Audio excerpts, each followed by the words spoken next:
Bonsoir tout le monde. Je vous attends, il est 20h01 pour ce palpitant voyage à travers le merveilleux livre, la Bible, la parole de Jéhovah, Tsavaot, la seule capable de nous affranchir afin que nous soyons libres. C'est la seule vraie liberté qui existe. Et dans le monde présent, également dans le monde à venir, c'est vraiment le Fils, à travers la parole de l'Éternel, qui peut nous affranchir. Donc, je vous donne quelques minutes. Je donne quelques minutes aux gens qui doivent se brancher pour ne pas manquer. Et ce soir, cette étude sur la fête des trompettes, on va voir les ramifications prophétiques de cette fête, la signification spirituelle, comment elle était célébrée, et elle représente quoi, cette fête, et qu'est-ce qui va s'accomplir dans l'avenir qui reflète cette fête, tout comme les autres fêtes étaient des prophéties. Les trois premières fêtes qu'on appelle les fêtes printanières, et la fête de Pâques, la fête de pain sans levain, la fête de premiers fruits. Donc ce sont des fêtes vraiment qui ont une prophétie cachée. Donc branchez-vous, je vous attends.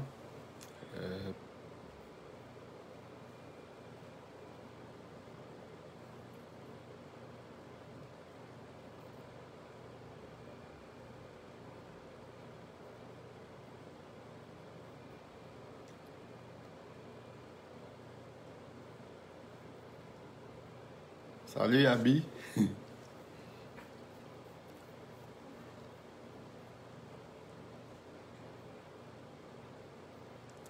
Donc, il y a Abby, fidèle auditeur, auditrice, dis-je, qui est branchée avec nous. J'attends les autres.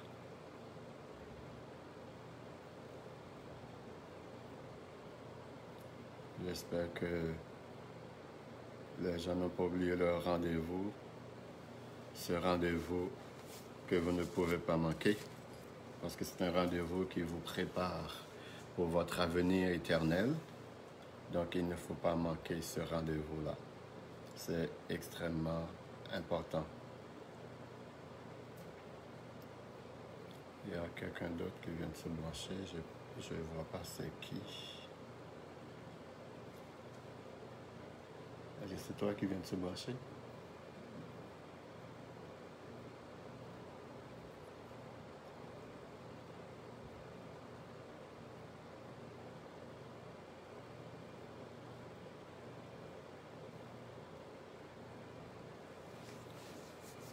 Oui, donc on a un petit peu de minutes encore.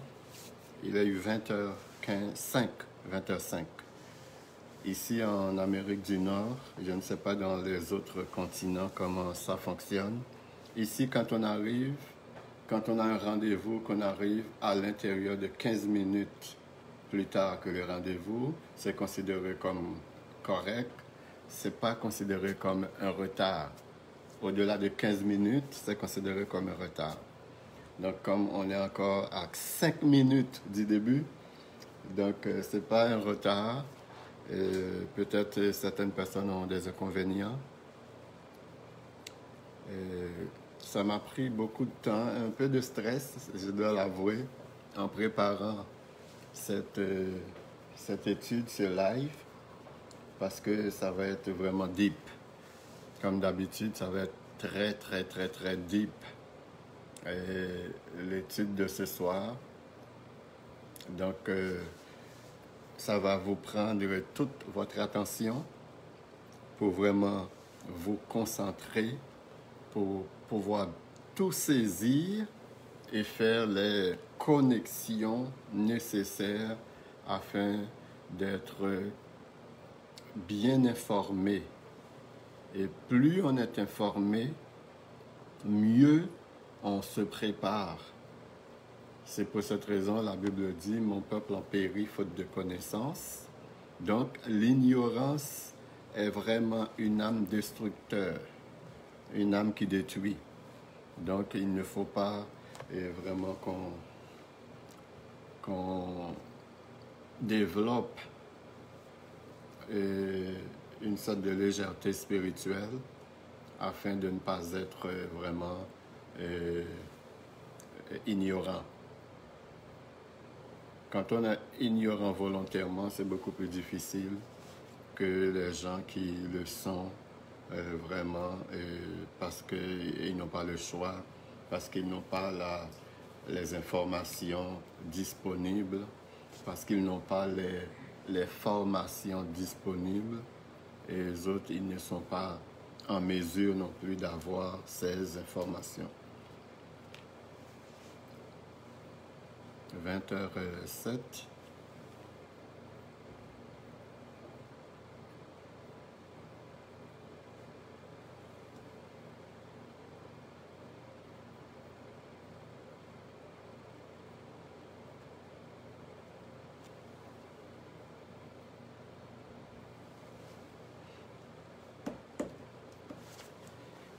Juste une petite minute, je reviens.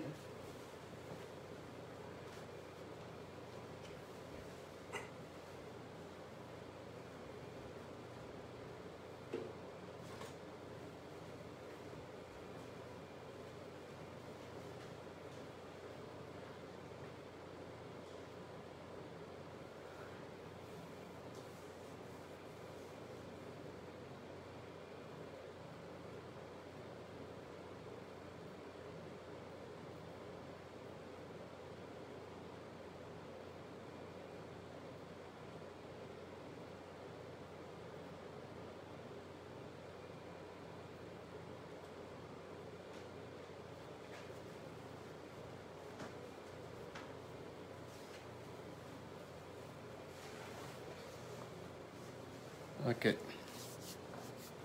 Salut Maggie.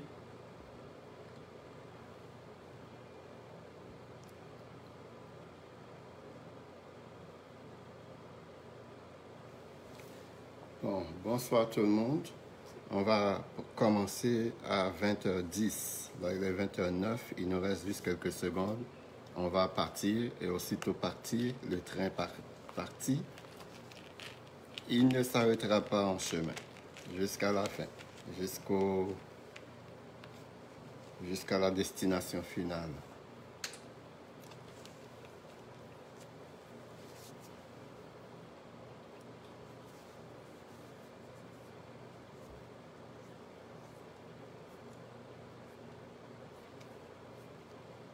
Ce soir, on va aborder la 5e fête des 7 fêtes de l'Éternel.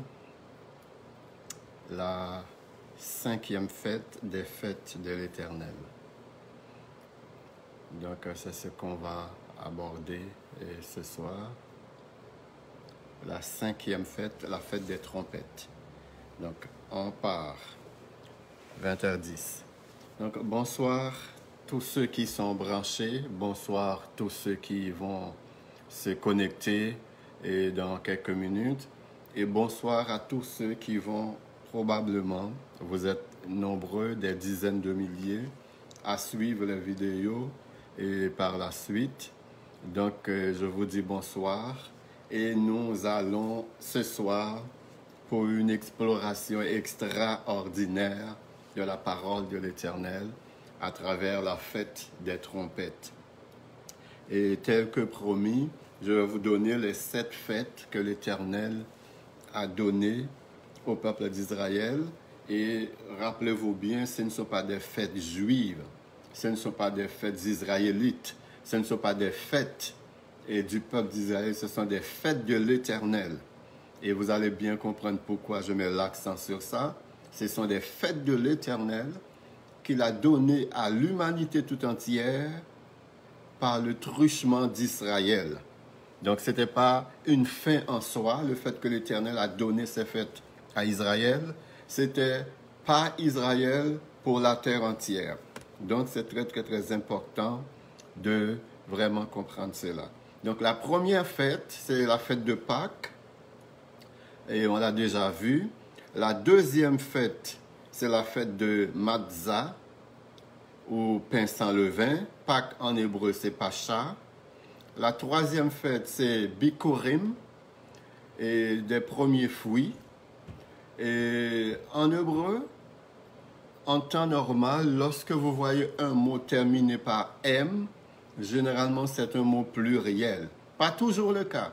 Il y a des fois, ça se termine par A, mais la majorité des cas, lorsque vous voyez un mot terminé par M, c'est généralement un mot au pluriel. Comme El, qui veut dire Dieu au singulier, et Elohim, qui veut dire Dieu, avec un X à la fin. Donc, Bikurim, c'est vraiment un mot pluriel qui veut dire la fête des premiers fruits.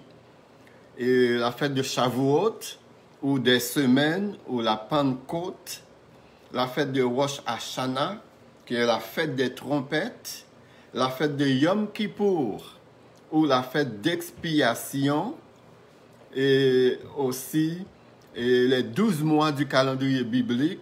On a le mois de Nissan, ou Aviv, le mois de Liyar, le mois de Shivan, le mois de Tammuz. Et on connaît l'histoire de Tammuz. Je vous ai parlé de Tammuz, fils de Nimrod, dont la mère était Sémiramise. Donc on connaît toutes les légendes entourant Nimrod, toutes les légendes et aussi l'histoire entourant Tammuz et Sémiramise qui était la femme de Nimrod, mais qui a quand même eu des relations avec Tammuz, qui était son propre fils, prétendant que Tammuz c'est la réincarnation de Nimrod.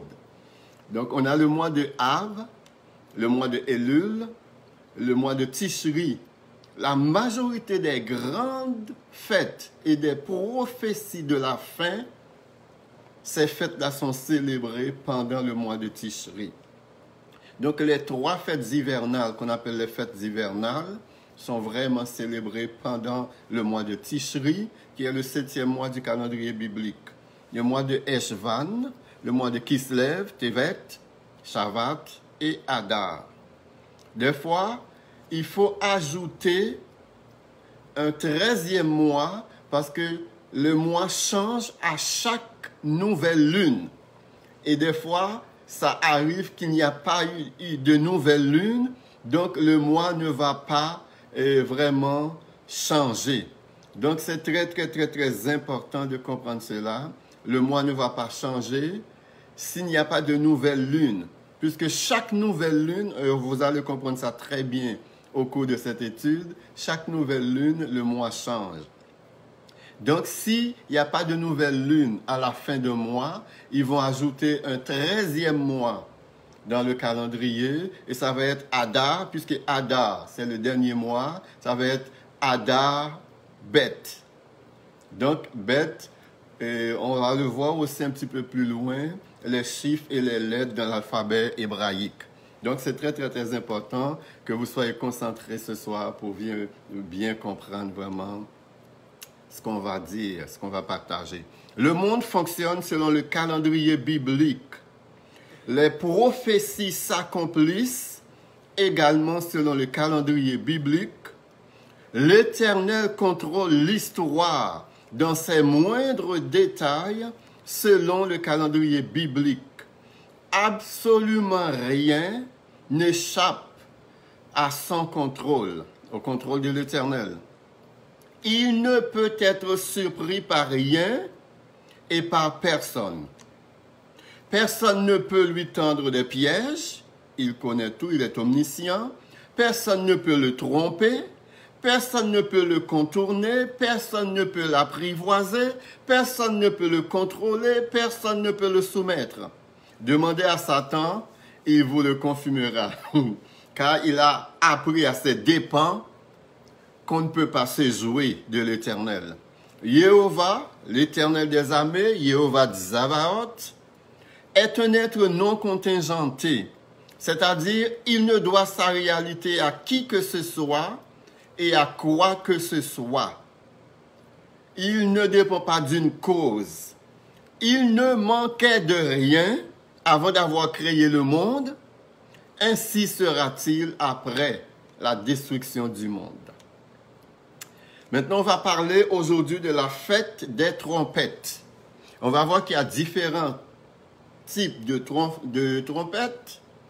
Et on va voir qu'il y avait une trompette spécifique. Et c'est celui-là qu'on jouait, qu'on sonnait pendant la fête des trompettes. C'est le mot Shofar. Shofar ou Yom Teruah, donc qui vraiment va nous concerner ce soir. Avant même de donner la signification profonde du mot Shofar, une des façons, chers amis, la plus certaine de connaître la signification de quelque chose ou d'un mot qui se répète dans la Bible, comme ça arrive très souvent que les mots se répètent. On peut retrouver un mot dans Genèse, puis on va retrouver ce mot dans Apocalypse, on va le trouver dans les lettres de Paul, dans les évangiles. Donc les mots se promènent beaucoup dans la parole. Et l'une des façons la plus sûre et la plus certaine de connaître la signification des mots, lorsque vous croisez un mot dans la Bible, c'est de remonter à la source, de voir là où le mot a été utilisé pour la première fois et sa signification alors. C'est très très important ce que je suis en train de vous dire là. Je sais que ce n'est pas tout le monde qui va se verser dans l'exégèse ou dans l'herméneutique, là d'interpréter la parole ou là d'expliquer la parole. Mais si vous êtes sérieux dans votre recherche de l'Éternel, si vous êtes sérieux dans votre vie chrétienne, dans votre consécration, il y a quelques éléments que vous devez savoir. Donc, lorsque vous croisez un mot, que vous vous grattez la tête pour savoir c'est quoi la signification de ce mot, toujours remonter à l'origine de ce mot dans la Bible pour voir où est-ce que ce mot a été utilisé pour la première fois et lorsqu'il a été utilisé pour la première fois, quelle était sa signification? La signification première de ce mot, c'est cette même signification qui va parcourir toutes les Bibles, tous les livres de la Bible, à quelques exceptions près. C'est-à-dire à 99% des cas, lorsque la signification première est donnée et que vous croisez ce mot ailleurs dans la Bible, il faut coller à ce mot la même signification que l'origine. C'est très, très, très important. Ainsi, vous n'allez pas vous éloigner et puis vous perdre dans les raisonnements humains, dans des interprétations fallacieuses, mais vous allez vraiment connaître la parole de l'Éternel. Donc c'est très, très, très important. La voix de la Shofar, chers amis, car la fête de trompette, lorsqu'on parle de trompette, c'est vraiment le mot Shofar qui est utilisé. Et ce mot-là, c'est littéralement la voix de l'Éternel. C'est vraiment littéralement la voix de l'Éternel. Chers amis, je suis désolé pour vous et je suis désolé aussi pour moi de dire que notre ignorance des langues sémitiques, l'hébreu, l'araméen, nous amène à comprendre la Bible en tâtonnant. La plus grande partie de la Bible nous est étrangère et impénétrable parce que la clé qui peut nous ouvrir ces trésors nous sont inconnus. Certainement, les traducteurs, les linguistes, les exégètes, les spécialistes de l'herméneutique nous ont rendu un grand service en rendant les pages de la Bible plus ou moins accessibles au commun des mortels. Mais malheureusement, nous nous limitons souvent au dire de la Bible à cause de cette lacune des langues sémitiques et nous ignorons complètement le vouloir dire. C'est-à-dire, nous nous limitons à une lecture en périphérique, nous nous limitons à une lecture à la surface parce que le fond nous échappe souvent. Maintenant, chers amis, essayons de pénétrer le glissant terrain des langues sémitiques pour aller chercher la signification profonde de la trompette ou du chauffard dont nous parle la Bible dans la fête des trompettes. Premièrement, il y a deux types de trompettes. Celle qui est faite avec de l'argent, soit en aluminium, et celle qui est faite avec la corne d'un bélier. C'est très, très important de faire la différence. Et lorsqu'on va arriver à Abraham, vous allez mieux comprendre. Dans les autres occasions, ce sont les trompettes en argent ou d'autres matériels qu'on sonnait. Tandis que pendant la fête des trompettes, c'est le chauffard qu'on sonnait. Et le chauffard était fait avec la corne du taureau ou de bélier. Chauffard, c'est S-H-O-F-A-R. Donc, c'est très, très important. En hébreu, vraiment, c'est chauffard et c'est 4 lettres hébraïques qui composent ce mot. Et on va essayer de nager à travers ces eaux sombres et boueuses pour essayer de sortir tête première et éclaircir tout le monde et moi-même aussi avoir beaucoup de lumière après cela. Donc le mot chauffard est composé de 4 lettres hébraïques et comme vous le savez peut-être, la langue hébraïque c'est une langue très une langue imagée. C'est une langue imagée, donc chaque lettre de l'alphabet hébreu, avec ses 22 lettres, ont une signification, ont une histoire et ont aussi des choses cachées dans ces lettres. Seuls les initiés, les érudits peuvent vraiment découvrir ces choses et les gens à qui l'Éternel donne le Saint-Esprit pour pénétrer profondément la parole de l'Éternel. La première lettre du mot chauffard ou trompette, c'est Shin. Shin, c'est une lettre hébraïque. Et ce mot veut dire, cette lettre veut dire consumer, détruire. Consumer, détruire. Donc c'est la première lettre du mot chauffard.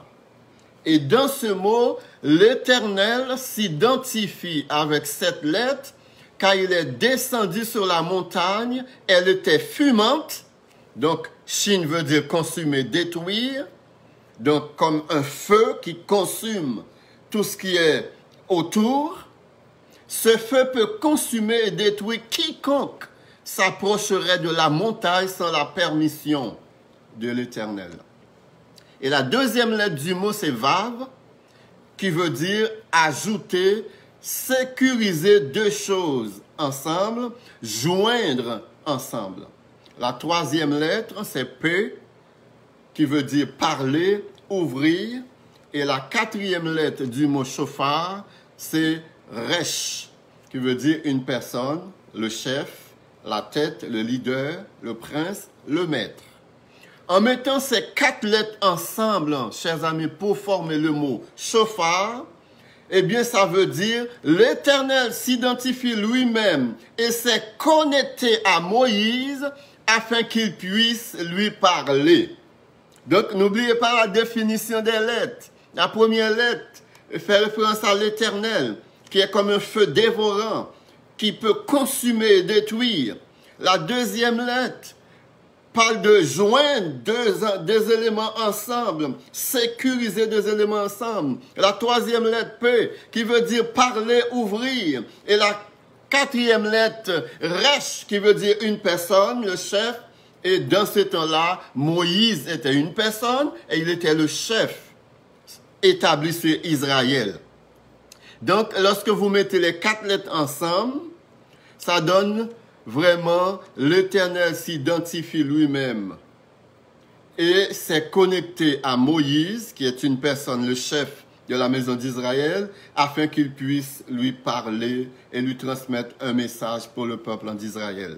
Donc l'Éternel s'identifie d'un côté, la lettre Shin, qui représente l'Éternel, et de l'autre côté, la lettre Resh, qui représente une personne, Moïse, et entre les deux lettres, il y a les lettres P et Resh, et ces deux lettres utilisées ensemble, c'est traduit, chers amis, par Toro ou Bouk. C'est très, très important de comprendre cela. Donc cela veut dire l'Éternel, qui représente la lettre Shin, qui veut dire consumer, détruire. Il est un feu dévorant, afin qu'il puisse communiquer avec l'homme. Il y a entre lui et l'homme un animal, et cet animal-là doit être tué sans effusion de sang. Il n'y a pas de pardon. Donc l'homme doit être pardonné pour rentrer en communication avec l'Éternel qui est pur, qui est saint, qui est infini. Donc c'est très important de comprendre cela, chers amis. Très, très, très important de comprendre cela. On va le comprendre au fur et à mesure qu'on avance dans cette étude. Dans Hébreux chapitre 9, versets 11 à 13, « Mais Christ est venu comme souverain sacrificateur des biens à venir. Il a traversé le tabernacle en plus grand et plus parfait, qui n'est pas construit de main d'homme, c'est-à-dire qui n'est pas de cette création. Et il est entré une fois pour toutes dans le lieu très saint, non avec le sang des boucs et des veaux, mais avec son propre sang, ayant obtenu une rédemption éternelle, car si le sang des taureaux et des boucs et la cendre d'une vache répandue sur ceux qui sont souillés sanctifie et procure la pureté de la chair. » Chers amis, ici, on voit déjà, dès le début de la création, l'Éternel commence à mettre les balises et il commence à créer des ouvertures pour la race humaine. Maintenant, j'aimerais que vous rameniez à votre esprit le fait que je vous ai dit que la chauffard n'était pas fait avec l'argent ou le cuivre ou l'aluminium, mais elle était faite avec la corne de bélier. Explorons maintenant un passage dans Bereshit, dans Genèse, et cela va vous démontrer clairement que c'est Jéhovah qui a le contrôle de l'histoire de l'humanité et qui l'arrange comme bon lui semble, et cela pour le plus grand bien de ses enfants. Dans Genèse chapitre 22, versets 1 à 13, vous allez me permettre de mettre des paroles dans la bouche d'Abraham, des paroles peut-être qu'il n'a pas dites, pour créer une conversation entre Abraham et l'Éternel. Genèse chapitre 22, versets 1 à 13. Après ces choses, Dieu mit Abraham à l'épreuve et lui dit, « Abraham !» Et il répondit, « Me voici. » Dieu dit, « Prends ton fils. » Alors, j'imagine Abraham qui répond, « Lequel, Seigneur? J'en ai deux. J'ai Isaac, j'ai Ismaël. » Et là, l'Éternel qui rétorque, « Ton unique. » Et Abraham qui dit, « Oui, mais Seigneur, les deux me sont uniques. » Et là, l'Éternel dit, « Mais celui que tu aimes. » Et Abraham qui répond, « Mais Seigneur, j'aime les deux. » Et là, l'Éternel qui dit, « Bon, ok. Isaac, maintenant tu es satisfait, Abraham? Va-t'en de ton pays de Morija et là offre-le en holocauste sur l'une des montagnes que je te dirai. » Abraham se leva de bon matin, sella son âne et prit avec lui 2 serviteurs. Suivez bien cette histoire, chers amis, parce que des vérités extraordinaires vont être révélées. Abraham va révéler des affaires dont il ignore l'aboutissement, la profondeur et la durée. Le 3e jour, Abraham, levant les yeux, vit le lieu de loin, là où l'Éternel lui a demandé d'aller sacrifier Isaac.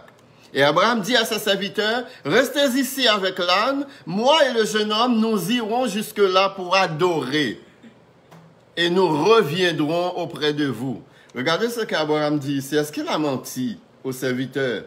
Car Abraham sait très bien qu'il s'en va pour offrir son fils en sacrifice. Là, il dit à ses serviteurs, nous irons jusque-là pour adorer et nous reviendrons. En disant nous reviendrons, il parle de lui et de Isaac. Cependant, il sait qu'il va sacrifier Isaac. Est-ce que là, c'est un deuxième mensonge de la part d'Abraham? On poursuit l'histoire. Abraham prit le bois pour l'Holocauste, le chargea sur son fils Isaac. Et là, vous avez ici l'image de Yeshua qui portait sa propre croix, la croix de sa crucifixion, jusqu'au mont Calvaire pour être crucifié. Et ici, on a Isaac. Abraham a chargé, sauf que Yeshua savait qu'il allait mourir. Mais Isaac, lui, ne sait pas qu'il est en train de porter sa propre croix, qu'il est en train de porter quasiment son tombeau sur le dos. Et Abraham, lui, porta dans sa main le feu et le couteau. Et ils marchèrent tous deux ensemble. Alors Isaac, parlant à Abraham, son père, dit, « Mon père !» Et là, voici la question à $1 milliard. Est-ce qu'on va se demander, est-ce que Abraham va donner un troisième mensonge ou est-ce que c'est un mensonge?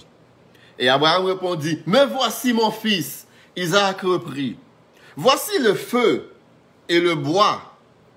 Mais où est l'agneau pour l'Holocauste? » Et j'ai l'impression que cette question, chers amis, a fait trembler le cœur d'Abraham. Et probablement, l'Éternel a dû intervenir avec une rapidité extraordinaire pour inspirer une réponse à Abraham. Parce que c'est une question crève-cœur qu'Isaac a posée à son père Abraham, parce qu'Abraham sait très bien c'est quoi le but de ce voyage sur cette montagne. Chers amis, Abraham répondit, « Mon fils. » Et là, Abraham va faire une prophétie, chers amis, qui va traverser des milliers d'années, qui va s'accomplir sur le Golgotha avec Yeshua. Abraham répondit à son fils, « Mon fils, Dieu se pourvoira lui-même de l'agneau pour l'Holocauste. » La réponse d'Abraham m'intrigue beaucoup. Dieu lui a demandé de sacrifier son fils Isaac, et il répondit, oui, il se met en marche pour aller sacrifier son fils que Dieu a demandé, et voilà que son fils lui demande de lui montrer le sacrifice, au lieu de lui répondre, c'est toi, le sacrifice Isaac, il lui sort un lapin de son chapeau, et lui dit, Dieu se pourvoira lui-même du sacrifice. Chers amis, loin de mentir, et vous allez constater, Abraham a fait un geste d'une grande foi. Le texte de Genèse ne nous dit pas, pendant toute cette démarche, qu'est-ce que Abraham avait en tête. Pendant toute cette démarche, qu'est-ce qui animait Abraham? L'auteur ne nous dit pas quels étaient les sentiments d'Abraham à ce moment-là. Mais sa réponse m'intrigue. Il sait très bien qu'Isaac est le sacrifice, mais il dit à Isaac, l'Éternel se pourvoira lui-même du sacrifice. Chers amis, dans Hébreux, chapitre 11, versets 17 à 19, c'est pour cette raison que je vous dis, les dénominateur commun de tous les 40 auteurs sacrés de la Bible s'appelle le Saint-Esprit. Car c'est le Saint-Esprit qui fait les ramifications, c'est le Saint-Esprit qui fait la connexion, c'est le Saint-Esprit qui ouvre les yeux des hommes et des femmes et les aide à comprendre toute la profondeur de la parole de Dieu, la synchronisation et les habiles mains de l'Éternel derrière l'inspiration et la conservation de la parole. Regardez Hébreux chapitre 11, versets 17 et 19. C'est par la foi qu'Abraham offrit Isaac. Lorsqu'il fut mis à l'épreuve, Abraham n'avait absolument aucune idée que l'Éternel était en train de le mettre à l'épreuve. Pour Abraham, c'est un fait son fils va être tué aujourd'hui. Son fils va être tué comme sacrifice à l'Éternel. Abraham n'avait absolument aucune idée qu'il était en train de passer un test de la part de l'Éternel des armées. C'est par la foi qu'Abraham offrit son fils Isaac lorsqu'il fut mis à l'épreuve et qu'il offrit son fils, lui qui avait reçu les promesses. Écoutez bien ça. L'Éternel dit à Abraham, avant cette demande, que toutes les nations de la terre seront bénies en ta postérité. Et à un moment donné, Abraham dit, ok, c'est Ismaël. Parce que à ce moment-là, Isaac n'était pas encore né. L'Éternel dit non, c'est l'enfant qui va sortir de toi et de Sarah qui va être vraiment la postérité à travers laquelle toutes les nations seront bénies. Donc, il faut bien noter cela.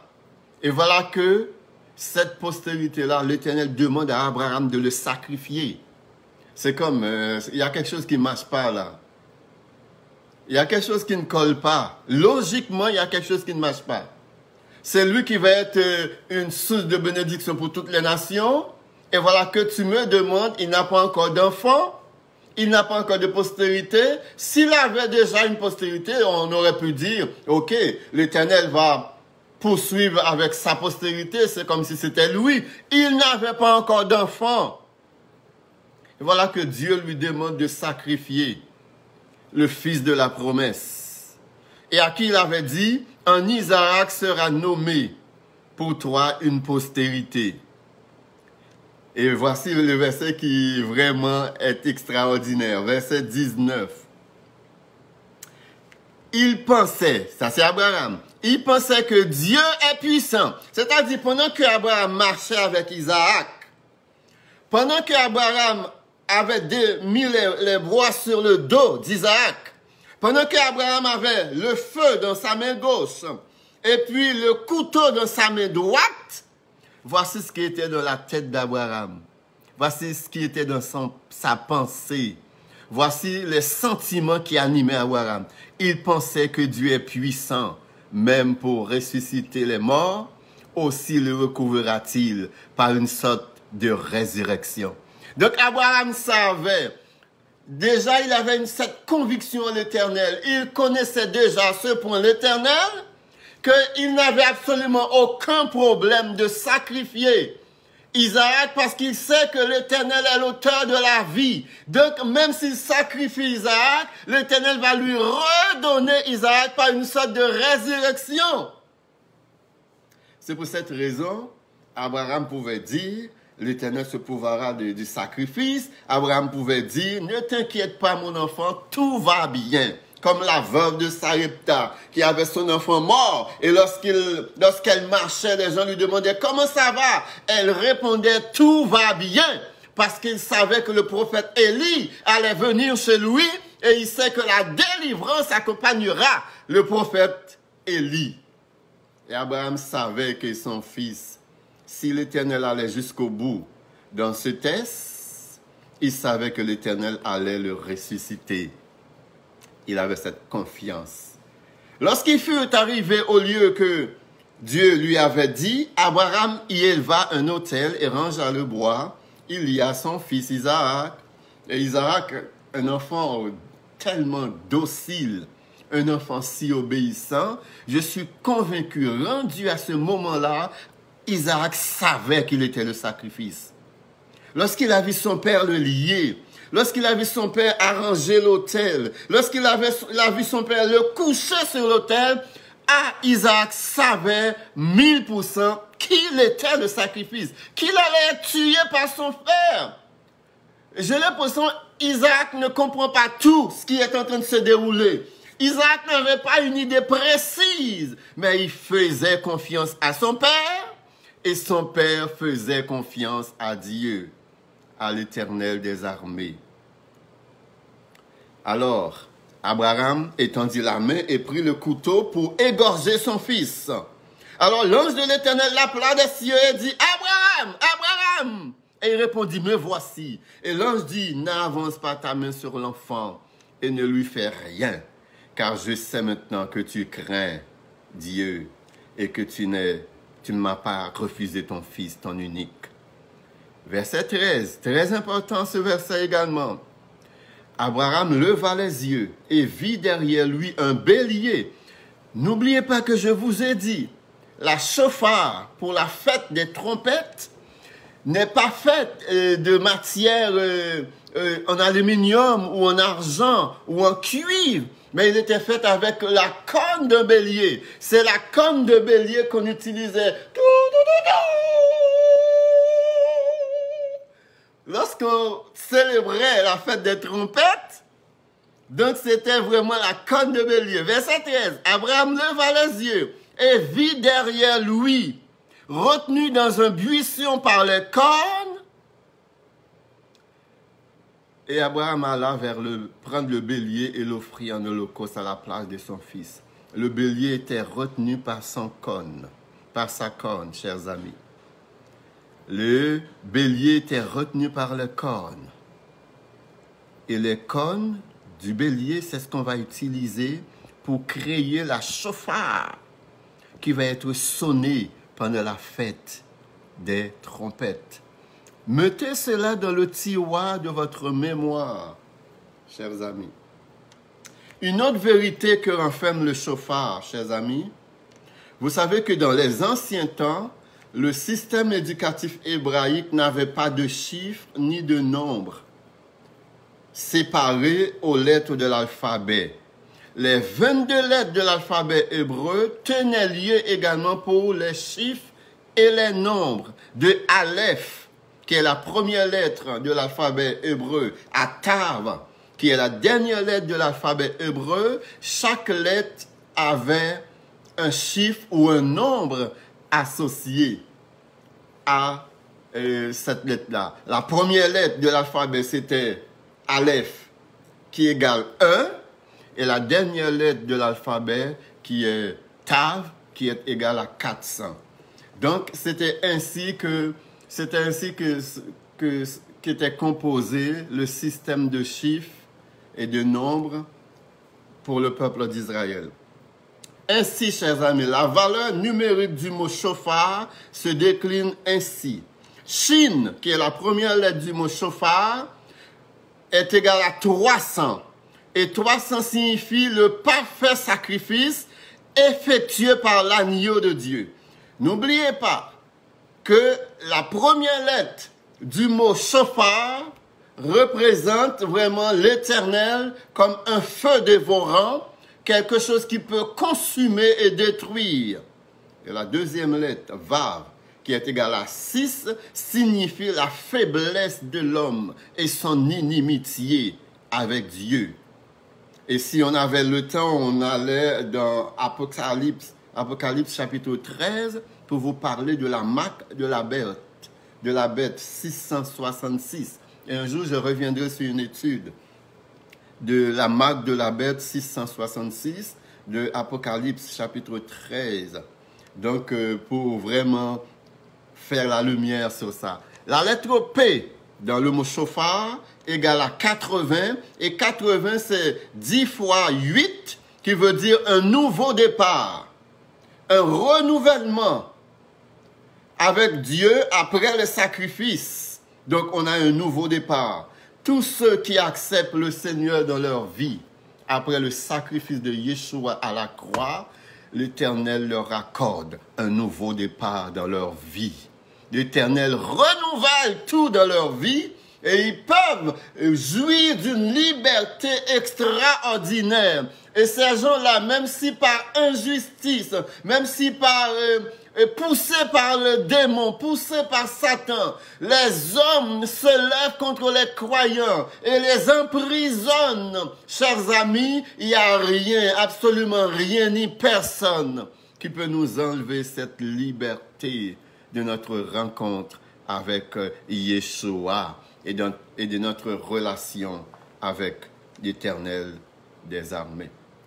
Et la dernière lettre, Resh, qui est égale à 200, nous rappelle l'insuffisance de l'homme par rapport à la toute suffisance de l'Éternel des armées. Chers amis, que vous soyez riches, que vous soyez pauvres, que vous soyez incultes, que vous soyez savants, que vous soyez grands, que vous soyez petits, que vous soyez beaux aux yeux des hommes ou laids, peu importe qui vous êtes, peu importe ce que vous êtes, peu importe ce que vous avez besoin de l'Éternel des armées dans votre vie. Le grand message, chers amis, derrière Shofar, c'est l'Éternel des armées, le Tout-Puissant, l'Infini, l'Immuable, et l'Indélogeable, le grand je suis, le Souverain, décide de nous parler, et pour ce faire, il a pourvu lui-même du sacrifice l'agneau parfait, qui est Yeshua, qui est mort sur la croix, afin de nous rendre capables de communiquer avec notre Père, notre Créateur, l'Éternel des armées. En cette journée de fête de trompettes, chers amis, où les trompettes résonnaient à Jérusalem, sur toute la terre d'Israël, mais pas n'importe quelle trompette, mais la shofar, la corne du bélier. Pendant la fête des trompettes, le peuple doit se préparer, leur cœur doit être nettoyé, ils doivent nettoyer leur vie, être dans une attitude de repentance pour ce qui s'en vient. Car tout de suite après la fête des trompettes, c'est la fête d'expiation, le Yom Kippour, qui arrive. Et pour entrer dans cette fête, c'est une fête de jeûne, c'est une fête de nettoyage. Et pendant cette fête, chers amis, lorsque la grande tribulation va être sur terre, pendant cette fête, eh bien, c'est à ce moment-là que le troisième temple va être construit. Imaginez le monde du temple actuellement. Il y a des mosquées qui sont là. Il y a une église catholique qui est là. Donc, ces choses-là doivent être détruites pour permettre la construction du troisième temple. Et ça va déclencher la colère et l'ire des musulmans qui vont vraiment lutter et livrer une sainte guerre, comme ils appellent, contre les Juifs pour avoir détruit leur mosquée, et le sang va couler comme une rivière pendant cette fête de 10 jours. C'est pour cette raison, l'auteur de l'Apocalypse va dire, en pensant à cette fête, puisque la fête de Yom Kippour, d'expiation dure 10 jours, l'auteur va dire, vous aurez des tribulations de 10 jours, mais prenez courage, prenez courage. Ne crains pas ce que tu vas souffrir. Voici le diable jettera quelques-uns de vous en prison afin que vous soyez éprouvés. Mes chers amis, pendant ces 10 jours, ça va être vraiment, l'Éternel va opérer un nettoyage. Parce qu'après tous ces sangs versés, il va nettoyer le mont du temple pour permettre la construction du troisième temple sur une terre nouvelle, sur une terre régénérée, sur une terre nettoyée. Le jour de la fête des trompettes est un jour de grand Shabbat. Je vous ai déjà dit, plusieurs des fêtes que l'Éternel a données commencent par un grand sabbat qui est différent du sabbat hebdomadaire. C'est pas la même chose. Il y a certaines choses qui étaient permises pendant le grand sabbat qui n'étaient pas du tout permises pendant le sabbat hebdomadaire. Donc, la fête des trompettes commence par un grand sabbat et se poursuit cette festivité vraiment en Israël. Le chauffard qui sonnait cette journée devrait jouer plusieurs notes différentes, chers amis. C'est pas juste un son. Il devait jouer environ 9 sons et chaque son avait une signification. Chaque son envoyait un message au peuple et le peuple devait poser une action et le peuple comprenait quelle action poser selon le son qui était joué par la chauffard. Donc c'était quelque chose de bien planifié. Et ces sons-là étaient souvent des avertissements, des cris de bataillon, des cris les gens devaient se préparer à être sur un pied de guerre. Un cri de bataille, chers amis. La fête des trompettes est la seule fête, et ça c'est très important. C'est très important. J'ai dit au moins 6-7 choses importantes jusqu'ici. La fête des trompettes était la seule fête qui commence à la nouvelle lune. C'est la seule fête qui commence à la nouvelle lune. Le mois biblique, chers amis, change à chaque nouvelle lune. C'est un nouveau mois. Et des fois, lorsqu'il y a retard, comme je dis tantôt, dans la nouvelle lune, ils ajoutent un 13e mois. Des fois, l'année peut avoir 13 mois, qui va s'appeler Adar Bet. Donc, c'est vraiment très important de comprendre cela.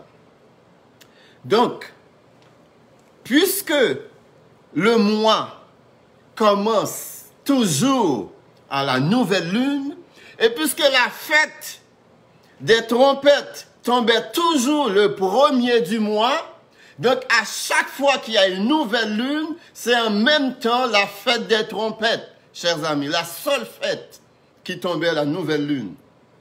Mais contrairement à ce que beaucoup de gens croient, la nouvelle lune ne veut pas dire que la lune est complètement éclairée, puis c'est clair quasiment comme le soleil. C'est vraiment l'inverse. À la nouvelle lune, c'est l'obscurité totale. La lune n'a absolument aucun reflet de lumière. Les nouvelles lunes, c'est la noirceur totale, chers amis. Et vous allez comprendre pourquoi. Il n'y a pas de lumière. La lune n'a aucune lumière pendant la nouvelle lune. La nouvelle lune, c'est le jour le plus noir du mois. La nouvelle lune, c'est le jour le plus noir du mois, chers amis. La chauffard annonce le jour de l'Éternel. La fête des trompettes annonce le jour de l'Éternel ou le jour du jugement. C'est le jour du retour de Yeshua sur terre pour enlever son église et introduit, c'est pas la totalité du jugement, mais introduit le jugement de l'Éternel sur la terre et en même temps introduit les récompenses de l'Éternel pour les croyants. Et vous allez comprendre. Très important.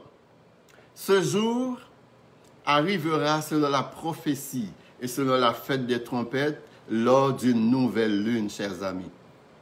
Et la nouvelle lune est le jour le plus noir du mois. Donc, récapitulons pour qu'on puisse bien comprendre. La fête des trompettes représente, typifie le jour où Yeshua reviendra sur terre, dans les airs. Quand on dit sur terre, il ne va pas mettre ses pieds sur terre, mais il va être dans l'enceinte terrestre. Il va être dans l'atmosphère qui fait partie de la terre. Et l'Église va être enlevée. Les vivants qui sont des croyants vont être transformés. Et ils vont recevoir leur corps glorieux. Et ils vont monter à la rencontre du Seigneur pendant le jour de la fête des trompettes. Et pendant cette nouvelle lune. Pendant ce jour le plus noir de la terre. Pendant ce jour le plus noir du mois. Pendant ce jour d'obscurité. Mais soyez sans crainte. Lorsque l'Église va être enlevée, les anges vont recevoir comme mission pour descendre, pour venir chercher les saints. Et la Bible dit, comme l'éclair part de l'Orient et de l'Occident, ainsi sera l'avènement du Fils de l'homme. Parce que les anges qui vont voyager du ciel à la terre, leur corps glorieux va tellement illuminer le ciel, c'est comme si on avait de la lumière, chers amis. Si j'avais le temps, je voyagerais avec vous dans le livre de Matthieu, vraiment, chapitre 24, pour explorer ces choses lorsque l'Éternel parle de son retour. Comment est-ce que les éclairs vont déchirer le ciel? Ces éclairs, chers amis, ce ne sont pas des éclairs de la nature. Ce sont les rayons extraordinaires, lumineux de la majestuosité des anges qui vont avoir comme mission pour venir chercher les élus, car les anges sont des esprits à notre service. La Bible dit dans Hébreu, Les anges sont des esprits au service de ceux qui doivent hériter du salut. Chers amis, les anges sont à notre service. Et n'oubliez pas, le jour de la fête des trompettes, c'est le 1er du mois de Tishri. Et le 1er du mois, c'est une nouvelle lune, car tous les mois commencent à une nouvelle lune. Et les nouvelles lunes, chers amis, c'est l'obscurité totale de la lune, c'est la noirceur totale. Lisons Amos, chapitre 5, versets 18 à 21. Malheur à ceux qui désirent le jour de l'Éternel. Qu'attendez-vous du jour de l'Éternel? Écoutez bien cela. Il sera ténèbres et non lumière. Vous serez comme un homme qui fuit devant un lion et que rencontre un ours, qui gagne sa demeure, appuie sa main sur la muraille et que mord un serpent. Le jour de l'Éternel n'est-il pas ténèbres et non lumière? N'est-il pas obscur et sans éclat? Pourquoi? Parce que le jour de l'Éternel arrive pendant une nouvelle lune, chers amis. Verset 21, Amos 5. Je hais, je méprise vos fêtes, dit l'Éternel. Je ne puis sentir vos assemblées. Écoutez bien cela, c'est l'Éternel qui parle. Je hais, je méprise vos fêtes. Quelle fête qu'il parle ici? Il parle des fêtes de Lévitique 23, versets 1 à 44. Je hais et je méprise vos fêtes, dit l'Éternel. Je ne puis sentir vos assemblées. Malheureusement, chers amis, le prophète Amos n'était pas dans une plaidoirie avec l'Éternel pour le peuple d'Israël, comme l'a fait Moïse dans Nombres chapitre 13 et chapitre 14, lorsque l'Éternel avait décidé de détruire le peuple d'Israël parce que ce peuple-là enlevait le sommeil de Dieu. Une manière de parler. Le peuple donnait des mots de tête à Dieu. C'était tellement un peuple rebelle, un peuple au courant.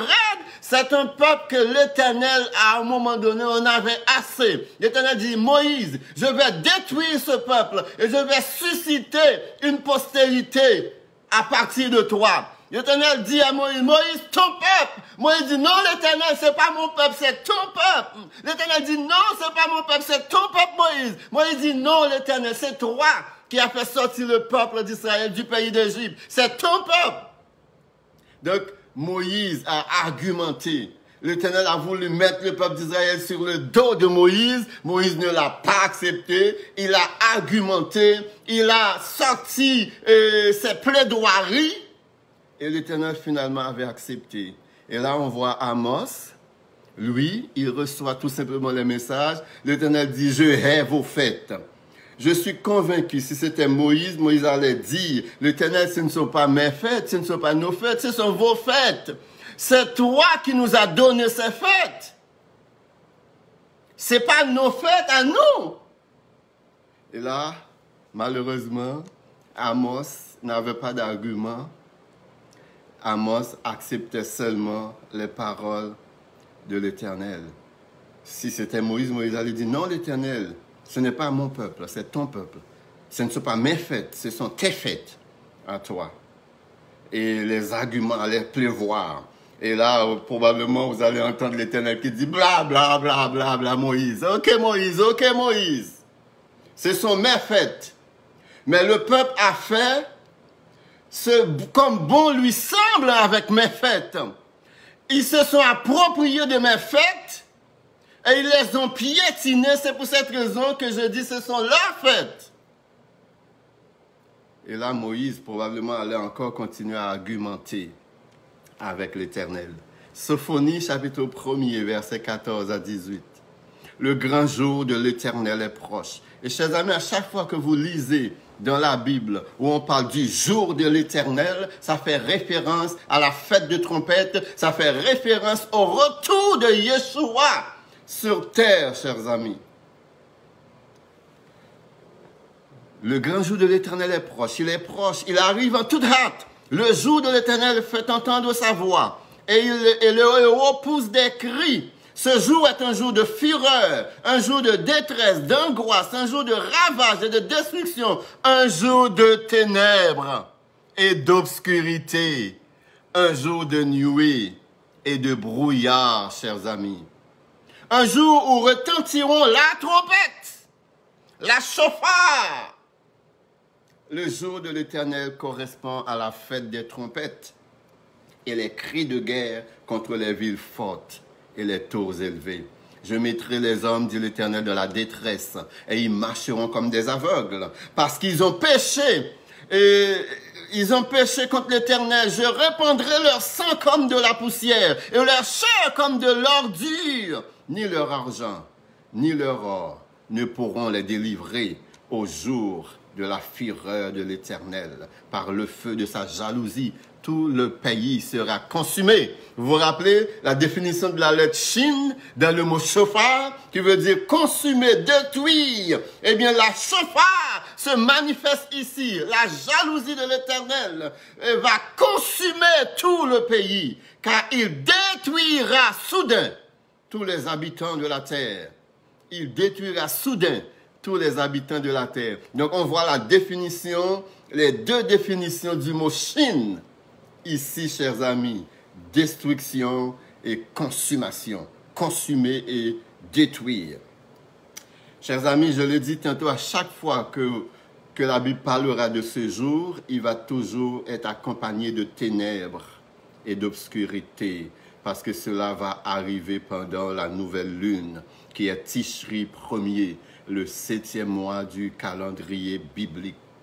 La fête des trompettes typifie le second retour de Yeshua, l'enlèvement de l'Église, le début du jour de jugement, le jugement de l'Éternel. Les récompenses des croyants commencent pendant la première résurrection, car faire partie, chers amis, de la première résurrection est la plus grande récompense qu'on va recevoir de la part de Yeshua, de l'Éternel des armées. Faire partie de la première résurrection, car il y a 1000 ans qui vont séparer les deux résurrections, la résurrection des croyants et la résurrection des non-croyants. Faire partie de la première résurrection, c'est la plus grande récompense que l'Éternel va nous donner en ce jour-là, cette journée de la fête des trompettes, cette journée de la nouvelle lune, chers amis. C'est la plus grande récompense qu'on va avoir. Faire partie de la première résurrection. Ne pas faire partie de la première résurrection, chers amis, ne pas faire partie de la première vague de ressuscités veut tout simplement dire qu'on fait partie des damnés. Et croyez-moi, même ceux qui ne vont pas ressusciter pendant la première résurrection vont savoir que la première résurrection a lieu, chers amis. Ils vont le savoir. Car l'esprit et l'âme ne meurent pas. Il n'y a que le corps qui retourne à la poussière. Donc ils vont grincer dedans. Leur esprit et leur âme vont grincer dedans. C'est là qu'il y aura des pleurs et des grincements dedans. Lorsqu'on va constater qu'on n'est pas partie prenante de la première résurrection. Et tous ceux qui ne seront pas présents, qui ne répondront pas présents, leur condamnation est scellée à tout jamais pour le temps et pour l'éternité.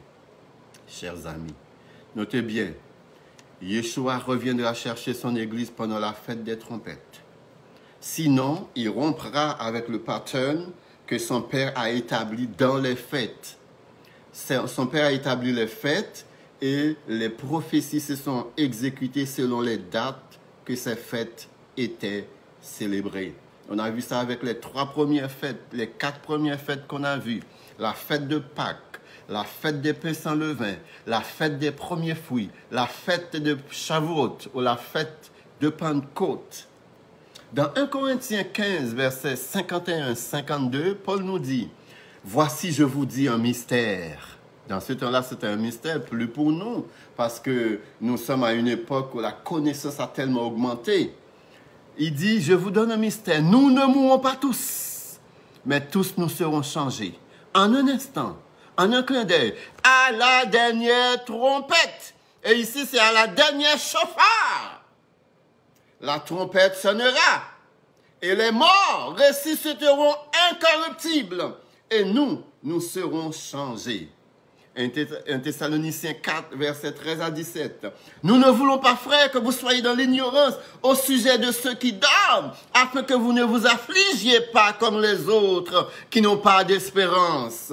Car si nous croyons que Yeshua est mort et qu'il est ressuscité, croyons aussi qu'il ramènera par Yeshua. Dieu ramènera par Yeshua et avec lui ceux qui sont morts.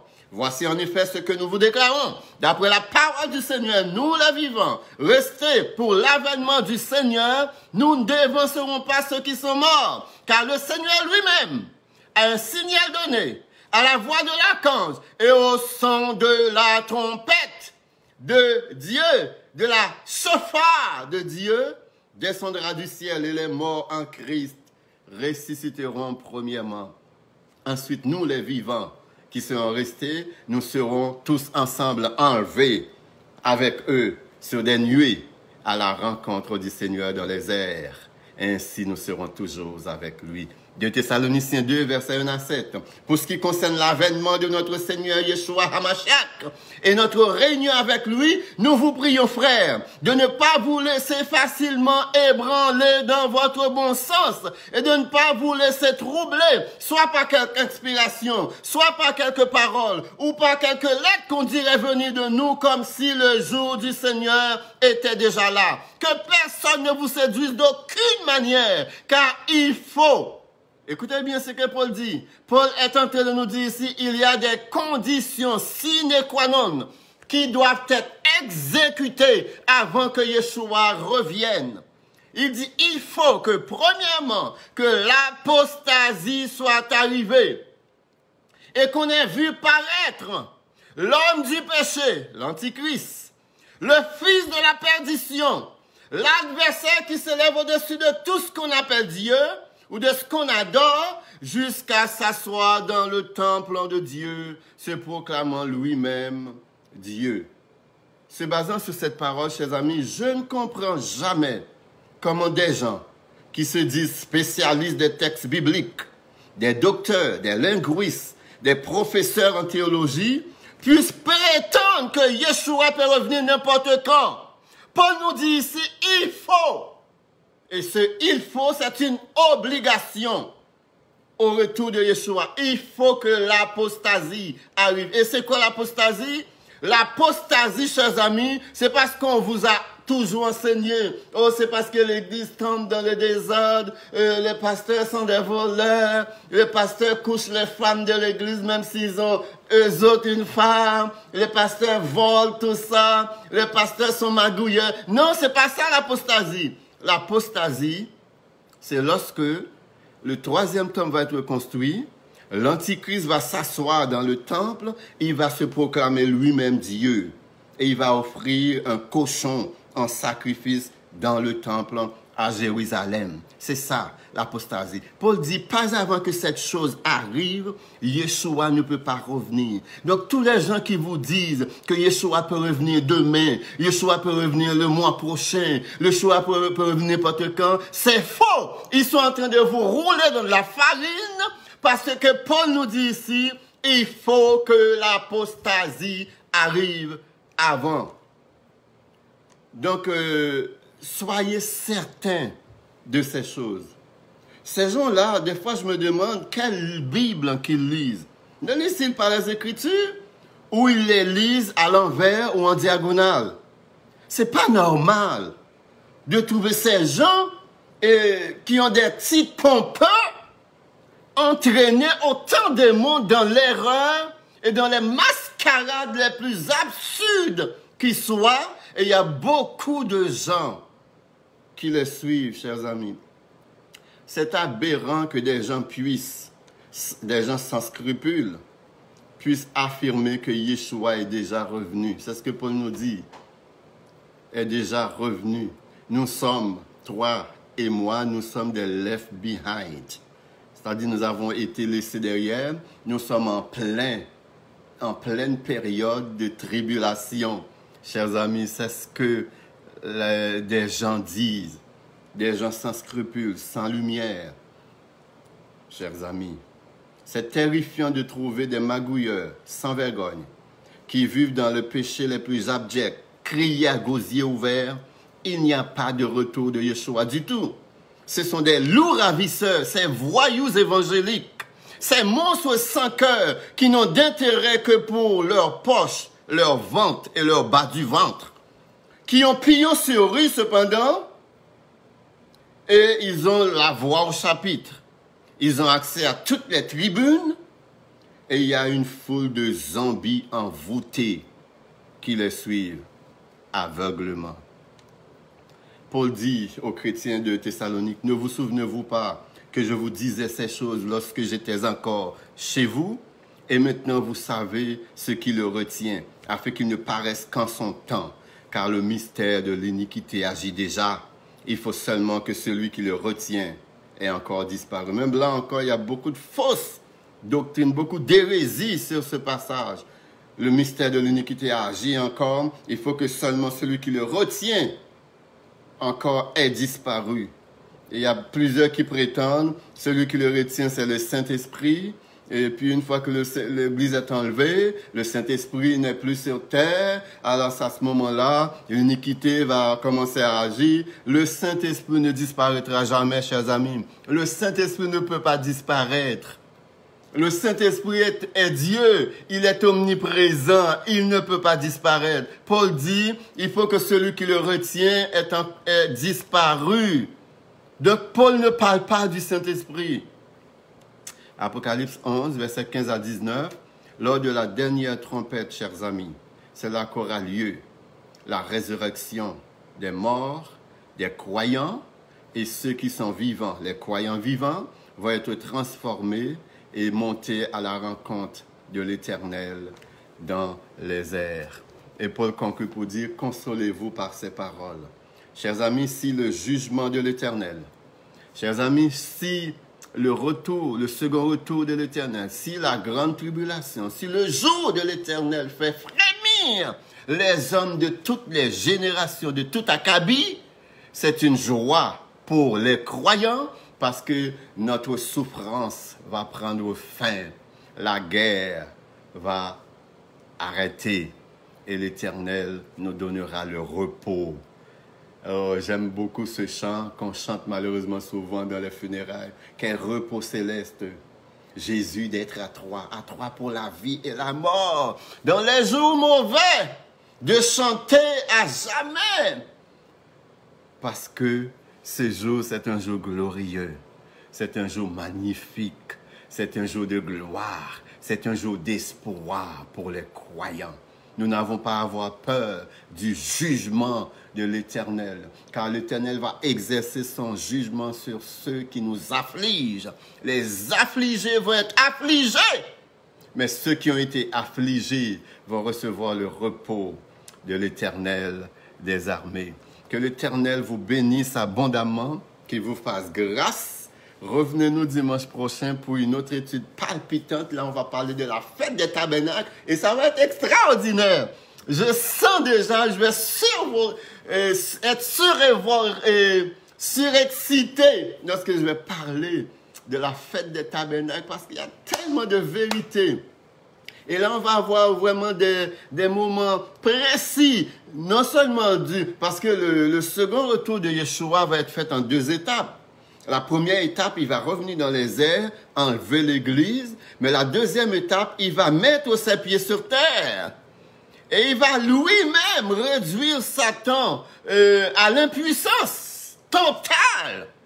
Et il va établir le royaume, il va être roi, le prince de paix sur la terre, et il y aura un règne de justice sur toute la terre.